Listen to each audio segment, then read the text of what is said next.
Minho pressed his face against the cold glass of the transport ship as it approached the massive space station floating in the void.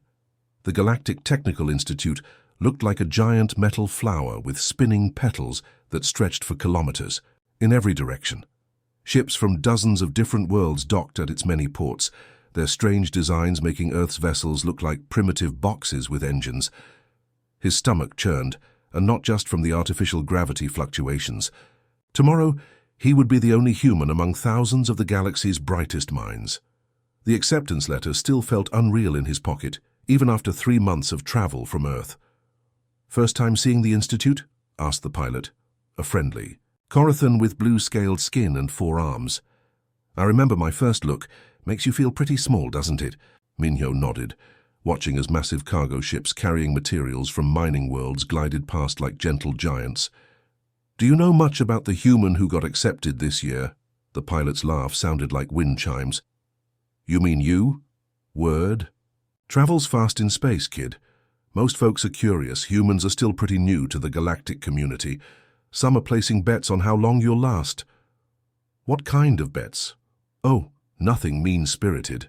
Just whether you'll make it past the first assignment. The Institute doesn't mess around.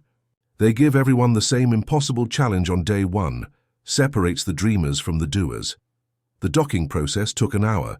Minho gathered his single bag of belongings and followed the pilot through the airlock into the station proper. The main corridor was a sight that would have made any human architect weep with envy. The ceiling curved high overhead, embedded with lights that mimicked a star field.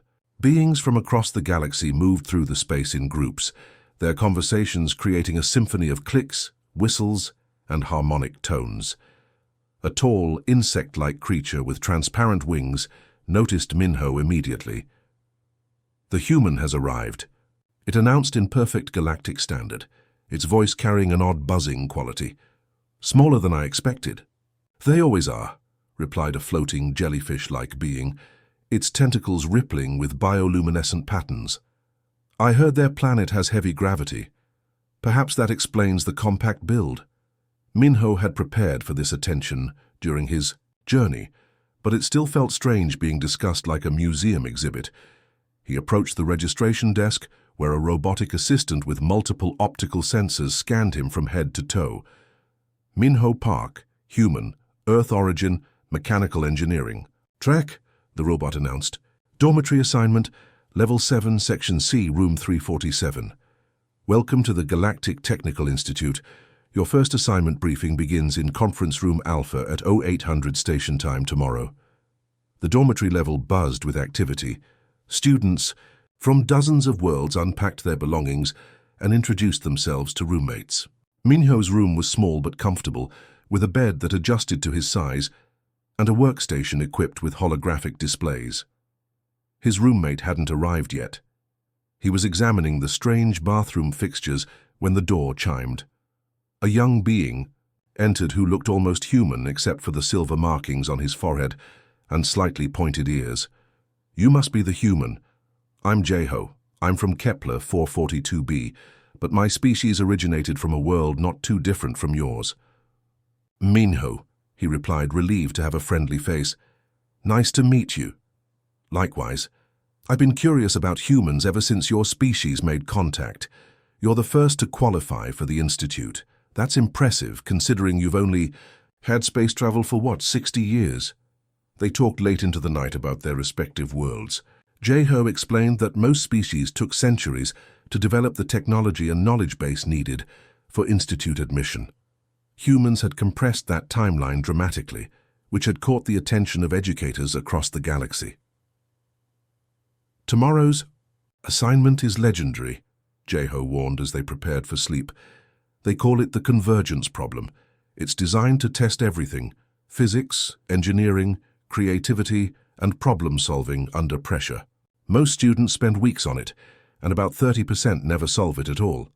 Minho stared at the ceiling, which displayed a gentle simulation of Earth's night sky. "What happens if you don't solve it?" "You get transferred to a less demanding program. Nothing wrong with that, but it means you're not Institute material. The real engineers, the ones who go on to design faster-than-light drives and terraform planets, They all cracked the convergence problem. Sleep didn't come easily. Through the thin walls, Minho could hear dozens of different species settling in for the night. Some made soft humming sounds, others clicked rhythmically, and a few seemed to communicate through scent markers that the air recycling system quickly neutralized. When morning came, Conference Room Alpha was packed with nearly 200 beings representing the galaxy's most promising engineering minds. At the front of the room, a massive screen displayed a complex three-dimensional problem involving energy distribution across multiple planetary systems. The challenge had begun. The convergence problem floated in the center of the room like a nightmare made of light and mathematics. Professor Vextar, a crystalline being whose body reflected rainbow patterns, gestured toward the holographic display with one of her 6 arms. "You have 72 hours to solve the energy crisis affecting the Andorian belt," she announced. 3 solar systems, 47 inhabited planets and 1 dying star that powers them all. Find a way to redistribute energy efficiently, or billions of lives will be lost when their sun goes dark. Minho stared at the swirling mass of data. Energy readings, gravitational fields, population densities, and resource locations created a web so complex it hurt his eyes. Around him, his classmates immediately began pulling up holographic calculators and accessing vast databases of established engineering formulas. Jeho leaned over from the next workstation. The traditional approach is to calculate optimal energy transfer routes using quantum tunneling principles. Most students start with the Zephyrian energy distribution theorem. The insect-like student from yesterday, who had introduced himself as Clicks, was already deep into calculations. His transparent wings buzzed softly as he worked, a sign of intense concentration among his species. "The key is finding the mathematical balance between energy loss and transfer efficiency," he clicked to his partner. Minho watched as nearly every student in the room followed the same pattern. They pulled up the same reference materials, applied the same proven formulas, and began working through variations of solutions that had been tested for centuries across the galaxy. Their approach was methodical, logical, and completely predictable. Something about that bothered him. Instead of opening calculation programs, Minho stared at the problem from different angles. He rotated the holographic display, zoomed in on individual planets, and examined the dying star's energy output patterns. While others buried themselves in numbers, he tried to see the bigger picture. "Why are you not calculating?" asked Yira, a floating creature whose tentacles danced with bioluminescent patterns. "The assignment requires precise mathematical solutions." "I'm trying to understand the problem first," Minho replied. "Everyone's treating this like it's just about moving energy from point A to point B. But what if we're thinking about it wrong?" Yira's tentacles flickered in what he had learned was amusement. "Humans and their strange intuition. Energy distribution is a solved science, young one. The methods we use have worked for thousands of years." But Minho couldn't shake the feeling that something was missing. He pulled up historical data about the Andorian belt, studying not just the technical specifications, but the actual lives of the beings who lived there. The 3 systems weren't just dots on a chart. They were home to farmers who grew crystalline crops under artificial suns, children who played in zero-gravity parks, and artists who created sculptures from captured starlight. As hours passed, he noticed patterns that the traditional calculations missed. The dying star didn't just provide energy. It created solar winds that the inhabitants had learned to use for transportation. Several planets had built their entire civilizations around the star's unique radiation cycles. Moving them to a different energy source would destroy more than just their power grid. "This is impossible," groaned Tamin, another student from a nearby world. His species resembled tall, elegant cats with opposable thumbs. "Every solution I calculate requires more energy than we can possibly generate or transport." Minho looked up from his research. "What if we don't transport energy at all?" The room fell silent. Even Professor Vextar turned her crystalline attention toward him. "Explain," she commanded. "Everyone's trying to replace the dying star with energy from somewhere else. But what if instead of bringing energy to them, we bring them to energy?" Minho stood up, his excitement growing. "Look at this data. The 3 systems are relatively close together, cosmically speaking. What if we moved the planets?" Clix's wings stopped buzzing entirely. Move entire planets? That's impossible. The gravitational forces alone would tear them apart. Not move them physically, Minho continued, pulling up new displays faster than his classmates could follow. Move them through space-time. Create a controlled gravitational bubble around each system and gradually shift their position closer to the Centauri cluster. It's like moving your house instead of running really long extension cords to it. Professor Vextar's body began cycling through colors Minho had never seen before. Continue. The energy cost would be enormous up front, but it's a one-time expense instead of constant transportation. And look here, he highlighted sections of his research. The inhabitants already have the technology. They use gravity manipulation for their transportation systems. We'd just be scaling it up. The room erupted in discussion. Students began pulling up new calculations, testing Minho's theory against known physics.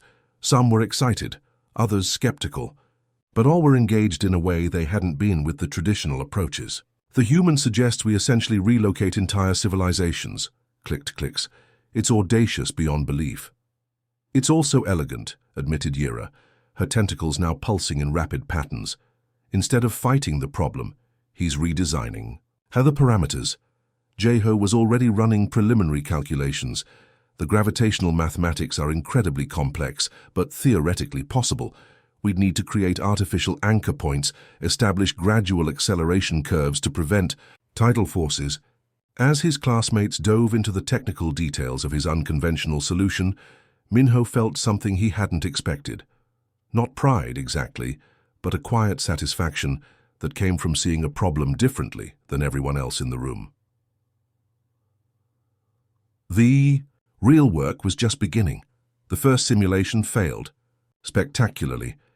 Minho watched in horror as his gravitational bubble theory tore apart 3 virtual planets in the holographic display. Billions of simulated lives vanished in seconds as gravitational forces ripped through atmospheres and shattered planetary cores. The failure alarm echoed through the lab like a funeral song. Well, that was predictable, snorted Clicks, his transparent wings catching the light from the destroyed simulation. Perhaps the human should stick to problems more suited to his species' limited experience.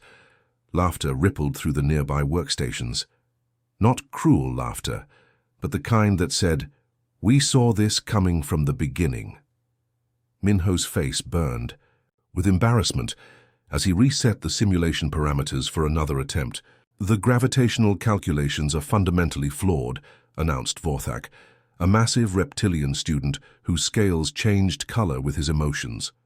Right now they displayed a smug shade of purple. This is what happens when primitive thinking meets advanced problems. Professor Vextar drifted over to examine Minho's work. Her crystalline body reflected his failures in rainbow patterns. The concept shows creativity, but execution requires precision. Perhaps you should consider the traditional energy transfer methods your classmates are pursuing. The second attempt lasted longer, but ended worse. This time, the gravitational anchors Minho had designed created a cascade effect that sent one planet spinning into its sun while launching another into deep space.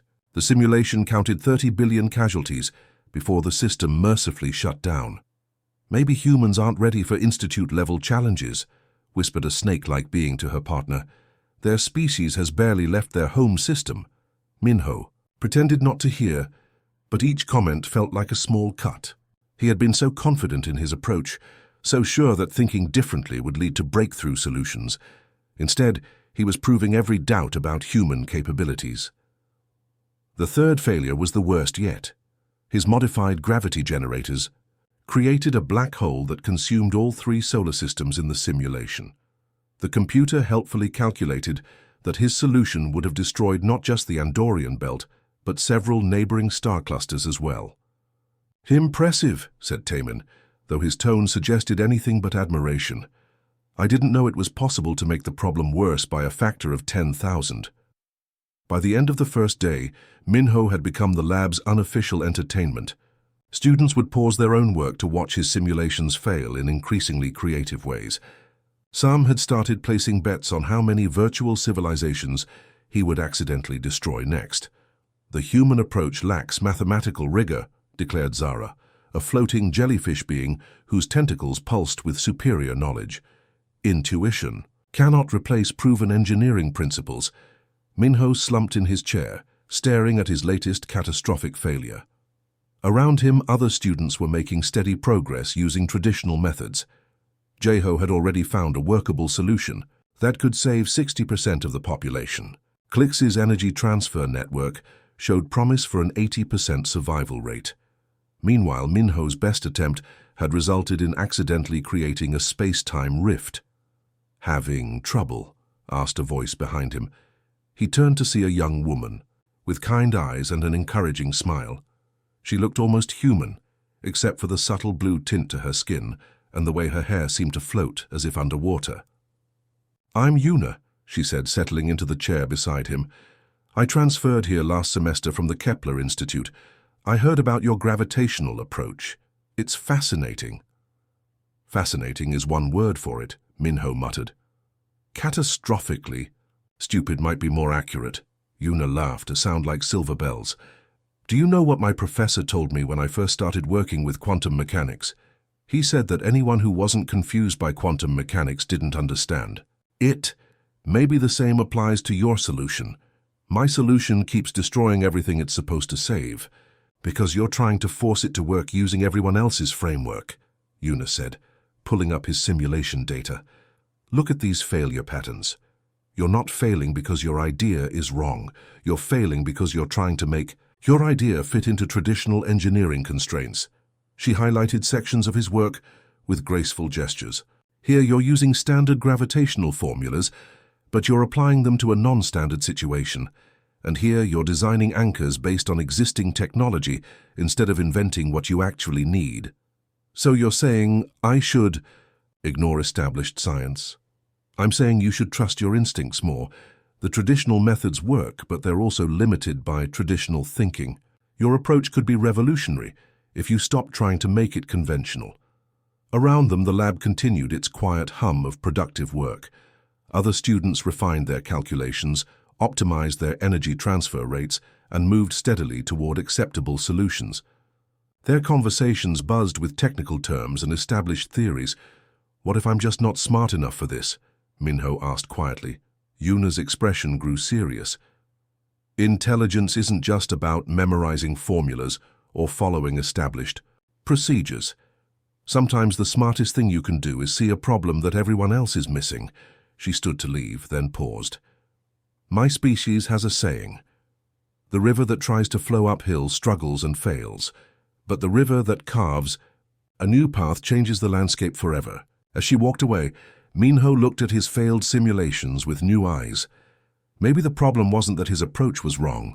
Maybe the problem was that he was trying to make it right using the wrong rules. He opened a fresh simulation and began to design something that had never existed before. Minho stared at the blank simulation space for nearly an hour before he began to build something completely new. Instead of trying to move entire planets through space-time, he started thinking about what planets actually were. Massive collections of matter held together by gravity. "What if I don't move the planets at all?" he whispered to himself. His fingers danced across the holographic interface as he began constructing something that had never been attempted before. Instead of relocating worlds, he designed a network of artificial micro-suns, tiny stars, each no bigger than a space station, that could be manufactured and positioned exactly where needed. The key insight came from his failures. Every time he had tried to move gravitational masses, the energy requirements became impossible. But creating new energy sources, that was just advanced engineering. "The human is still working," observed Clix from across the lab. "Perhaps he enjoys public failure." Minho ignored the comment and dove deeper into his calculations. These micro-suns wouldn't be natural stars burning hydrogen. Instead, they would be controlled fusion reactors wrapped in gravitational containment fields designed to mimic the exact energy signatures that each planet's ecosystem required. The first test simulation ran for 3 minutes before failing. The micro-suns collapsed under their own gravity. The second attempt lasted 12 minutes. Better, but the fusion reactions proved unstable. By the third day, other students had begun submitting their final solutions. Jeho presented an elegant energy transfer system using quantum tunneling that could save 75% of the population. The professors nodded approvingly at his use of established principles. Vorthak's solution employed massive solar collectors that would harvest energy from nearby stars and beam it across space. Traditional, reliable, and effective enough to save 80% of the inhabitants. Adequate work, Professor Vextar announced as she reviewed the submissions. These solutions demonstrate proper understanding of established engineering principles. Meanwhile, Minho's latest simulation had been running for 6 hours without failing. He hardly dared to breathe as his artificial stars maintained stable orbits around the 3 planetary systems. The microsuns were small enough to be built in shipyards, powerful enough to sustain entire worlds, and positioned precisely to maintain the delicate environmental balances that each planet required. "It's working," he whispered. Yuna appeared at his shoulder. "What's working?" "Look at this." Minho highlighted his solution on the main display. "Instead of moving energy or moving planets, I created portable stars. Each one is custom designed for specific worlds. The agricultural planet gets a sun that produces the exact spectrum their crops need. The ice world gets thermal radiation at precise intervals to maintain their seasonal cycles." Yuna's eyes widened as she absorbed the implications. "This is incredible. You're not just solving the energy crisis, you're improving their quality of life." The excitement in her voice carried across the lab. Other students began gathering around Minho's workstation, their conversations dying as they saw what he had accomplished. "Impossible," breathed Clix. "Artificial stars cannot maintain fusion stability at that scale. They can, if you don't try, to replicate natural stellar formation," Minho explained, his confidence growing. "Natural stars are massive and chaotic, but these are engineered. Every fusion reaction is controlled, every energy output is calibrated. They're more like giant spacecraft engines than traditional suns." Professor Vextar drifted over, her crystalline body cycling through colors of deep interest. "Show me the energy calculations." Minho's hands flew across the interface, displaying equations that made some students step back in confusion. His math was unlike anything they had studied, part engineering, part physics, part pure innovation.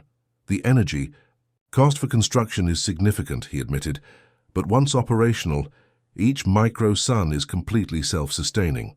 No ongoing fuel requirements, no transportation losses, no infrastructure maintenance across interstellar distances. "And if one fails?" asked Vorthak, his scales shifting to skeptical orange. "Redundancy." Minho highlighted backup systems throughout. His design. Each planet gets 3 microsuns in rotating orbits. If one fails, the others compensate automatically, while repair ships deploy a replacement. Professor Vexitar extended one of her crystalline arms toward the display. Data flowed through her transparent body as she absorbed every detail of Minho's solution. The lab fell silent, except for the soft hum of computers processing the complex. "Calculations. The efficiency rating," she said slowly, "is 97% population survival." Gasps echoed through the room. The best traditional solutions had achieved 80%. "Furthermore," the professor continued, "the ongoing energy output exceeds current consumption by 40%, allowing for population growth and industrial expansion." Taemin's fur stood on end. "That's impossible. You can't create energy from nothing." "He's not creating energy," said Jeho, studying the data with new respect. "He's creating better energy sources. More efficient, more controllable, more adaptable to specific needs." "The human has solved the convergence problem," announced Professor Vextar, "using methods that do not exist in our databases." The lab erupted in discussion. Students crowded around the display, arguing about fusion engineering and gravitational mechanics. Some were excited, others confused, but all were forced to acknowledge that the supposedly primitive human had accomplished something extraordinary. "How did you think of this?" asked Yuna. Minho smiled, remembering his conversation with her days earlier. "I stopped trying to solve the problem the way everyone expected me to solve it." The simulation continued running perfectly, his artificial stars burning bright with promise. Word of Minho's breakthrough spread through the institute faster than light-speed communications. Within hours, professors from every department had gathered in the main laboratory to witness the human's artificial star solution. The holographic display showed his micro-suns burning steadily, their controlled fusion reactions more stable than anything in the galactic engineering databases. "Remarkable," whispered Professor Zenth, head of Advanced Stellar Engineering. His rock-like skin sparkled with mineral deposits that indicated deep thought among his species. "In 3,000 years of stellar manipulation, we never considered manufacturing stars instead of harnessing existing ones." Dr. Vextar stood before the assembled faculty, her crystalline body reflecting the light from Minho's simulated suns. "The human solution exceeds all parameters we established for this challenge. 97% survival rate, sustainable, energy independence and scalable technology that could be applied across the galaxy." Minho felt overwhelmed as dozens of alien professors examined his work. These beings represented the most advanced civilizations in known space, species that had mastered interstellar travel when humans were still discovering fire. Yet they were studying his equations with fascination and respect. "The manufacturing process for these micro-suns?" asked Professor Kith, a tall being whose transparent body revealed flowing energy patterns. "How would it be implemented on an industrial scale?" "Each star would be built in orbital shipyards," Minho explained, calling up detailed construction plans. "The fusion core uses a modified reactor design based on human tokamak principles, but scaled up and wrapped in gravitational containment fields. The entire unit can be transported by heavy cargo vessels and deployed in stable orbits." Chancellor Vorthek, the Institute's highest authority, materialized in the center of the room. His species existed as pure energy most of the time, only taking physical form for important occasions. The fact that he had appeared in person sent whispers of excitement through the gathered crowd. "Student Minho Park." The Chancellor's voice resonated with harmonic frequencies that made the air shimmer. "Your solution demonstrates unprecedented innovation. However, theory must be validated through practical application." The room fell silent. Minho's heart pounded as he realized what the Chancellor was suggesting. "The Andorian Belt Crisis is not merely a simulation exercise," Chancellor Vorthek continued. "It represents a real emergency occurring in the Outer Rim territories. 3 systems, 47 worlds, billions of lives hanging in the balance as their primary star enters final collapse stages." Gasps echoed through the assembly. Students looked at each other with new understanding. The convergence problem hadn't been just an academic challenge, it was an active rescue mission. Traditional solutions would require decades to implement, the Chancellor explained. Energy transfer networks, population relocations, terraforming new worlds, all possible, but not fast enough to prevent catastrophic loss of life. Minho's artificial star solution suddenly carried weight beyond academic achievement. Real worlds, real people, depending on whether his untested technology could actually work. "The Galactic Engineering Council has reviewed your proposal, Chancellor," Vorthek announced. "Construction of the first prototype micro-sun begins immediately at the Titan yards. You will oversee the project personally." The next 3 weeks blurred together in a frenzy of activity. Minho found himself aboard massive construction vessels, working alongside engineers from dozens of species to build something that had never existed before. The prototype micro-sun took shape in the zero-gravity assembly bays, its fusion core gleaming like a captured piece of lightning.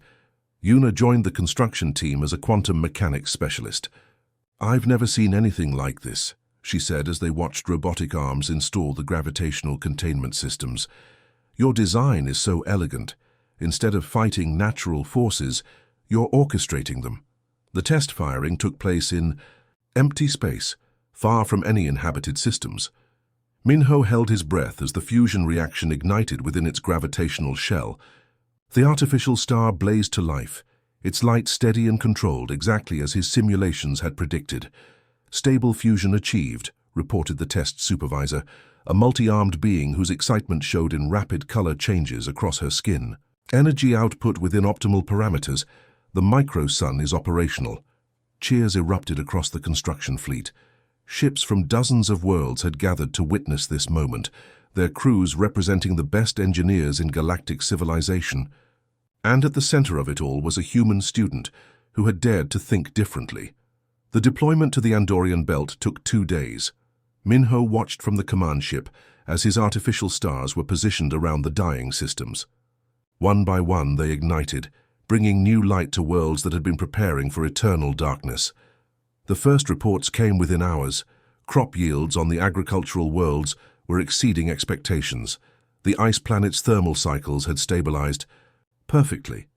Children played under artificial sunlight that was cleaner and more consistent than what their natural star had provided, even in its prime. Population survival rate, 98.4%, announced the mission coordinator. Energy independence achieved. The Andorian belt crisis has been resolved. Back at the Institute, Chancellor Vorthek materialized once again for the awards ceremony. The main auditorium was packed with students and faculty from across the galaxy, all gathered to witness something historic. For unprecedented innovation in stellar engineering and the successful preservation of 47 worlds, the Chancellor's voice filled the space. The Galactic Technical Institute awards its highest honor, the Convergence Medal, to student Minho Park of Earth. As the medal materialized around his neck, glowing with contained starlight, Minho thought about how far he had traveled from that first day when everyone doubted human capabilities.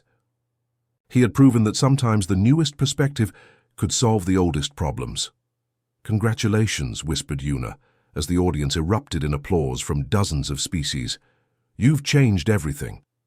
Looking out at the assembled representatives of galactic civilization, all celebrating human ingenuity, Minho smiled. This was just the beginning, the end.